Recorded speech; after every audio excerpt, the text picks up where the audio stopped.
बिस्मिल्लाहिर्रहमानिर्रहीम। तो दोस्तों, जैसा कि आप सब जानते हैं कि मोर एक बहुत ही खूबसूरत परिंदा है, लेकिन ये इससे भी ज्यादा खूबसूरत जन्नत में था। मोर की खूबसूरती और उसके हुस्न पर सभी परिंदे नाज करते थे, लेकिन इन सब खूबियों के बावजूद भी मोर ने ऐसी क्या गलती कर दी कि जिससे अल्लाह ताला ने मोर को जन्नत से निकाल दिया। अल्लाह तबारक व तआला ने जब हजरत आदम अलैहिस्सलाम और अम्मा हवा को पैदा किया तो उसके बाद उनको जन्नत में भेज दिया।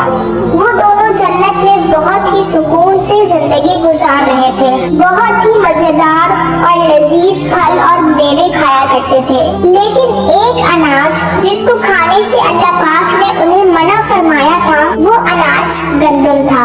अब आपको बता दूं कि हजरत आदम अलैहिस्सलाम की वजह से ही जन्नत से शैतान को निकाल दिया गया था। इसी वजह से शैतान को हजरत आदम अलैहिस्सलाम से दुश्मनी हो गई थी और वो हजरत आदम अलैहिस्सलाम का दुश्मन बन गया था। शैतान की ये ख्वाहिश थी कि वो किसी भी तरह हजरत आदम अलैहिस्सलाम को जन्नत से निकाल दे और साथ में अम्मा हवा भी जन्नत से निकल जाए। जब शैतान को ये खबर हुई कि हजरत आदम अलैहिस्सलाम को तमाम मेवे खाने की इजाजत है, लेकिन एक अनाज जो कि गंदम है उसे खाने की इजाजत नहीं है, तो शैतान ने सोचा कि बदला लिया जाए। शैतान इंतकाम की आग दिल में लिए जन्नत के दरवाजे के पास आया और बैठ गया और 300 साल तक वहाँ पर बैठा रहा कि कोई जन्नत के दरवाजे से बाहर आए और शैतान उससे बात कर सके।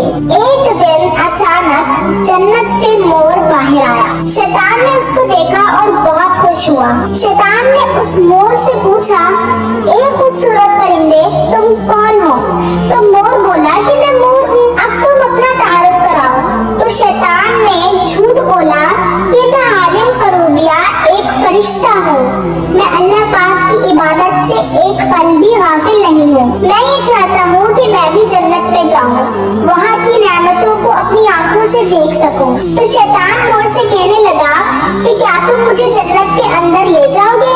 मैं तुम्हें इसके बदले 3 ऐसी बातें बताऊंगा जिससे तुम्हें अब्दी जिंदगी हासिल हो जाएगी, तुम्हें बुढ़ापा और बीमारी नहीं आएगी, तुम हमेशा के लिए जन्नत में ही रहोगे। शैतान की ये तमाम बातें सुनकर मोर लालच में आ गया और कहने लगा कि मुझ में तो इतनी ताकत नहीं है कि मैं तुम्हें जन्नत के अंदर ले जाऊं, लेकिन मेरा एक दोस्त है जो सांप है, वो शायद तुम्हारी मदद कर सकता है। ये कहकर मोर अपने दोस्त सांप के पास आया और उसको सारी बात बताई। सांप भी शैतान की बातों से बहुत खुश हो गया। फिर शैतान को अपने मुंह में छुपा के जन्नत में दाखिल हो गया और यूं शैतान अपनी चाल में कामयाब हो गया। जन्नत के तमाम निगहबानों को ये मालूम था कि शैतान भी चाल चल रहा है और जन्नत में आ चुका है। फरिश्ते शैतान को जन्नत से निकालने लगे। तब ही अल्लाह पाक का हुक्म हुआ कि इसको अभी जन्नत में ही रहने दिया जाए।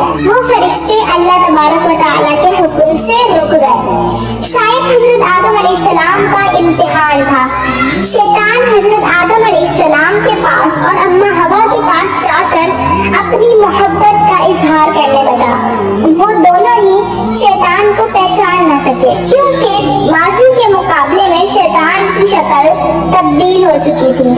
शैतान कहने लगा कि मैं चाहता हूँ कि आप दोनों हमेशा जन्नत में इसी तरह रहें और हमेशा खुश रहें। हजरत आदम अलैहिस्सलाम ने उसकी बात बहुत गौर से सुनी। शैतान ने कहा कि अगर आप लोग मेरी बात पर अमल करेंगे तो आपको जन्नत की और भी सहूलतें मिलेंगी। हजरत आदम अलैहिस्सलाम शैतान के बहकावे में आ गए और कहने लगे कि ये कैसे मुमकिन है। तो शैतान कहने लगा कि एक गंदम का दाना अगर आप दोनों खा लें तो आपको अब्दी हया हासिल हो जाएगी और आप हमेशा के लिए जन्नत में ही रहेंगे। ये बात सुनकर हजरत आदम अलैहिस्सलाम के दिल में रुझान पैदा हो गया, लेकिन उनके दिल में अल्लाह की नाफरमानी का खौफ गालिब आ गया। जबकि अम्मा हवा शैतान की बातों में आ गई, जिस पर अम्मा हवा ने हजरत आदम अलैहिस्सलाम को राजी कर लिया। फिर उसके बाद उन दोनों ने उस गंदम के दाने को चख लिया। जैसे ही गंदम का दाना दाना उनके अंदर गया तो उन दोनों के सतर वाज़ेह हो गए, जिसके बाद दोनों अपने सतर छुपाने लगे और खुदा के खौफ से कांपने लगे। इस दौरान अल्लाह ताला ने फरिश्तों को ये हुक्म दिया कि हजरत आदम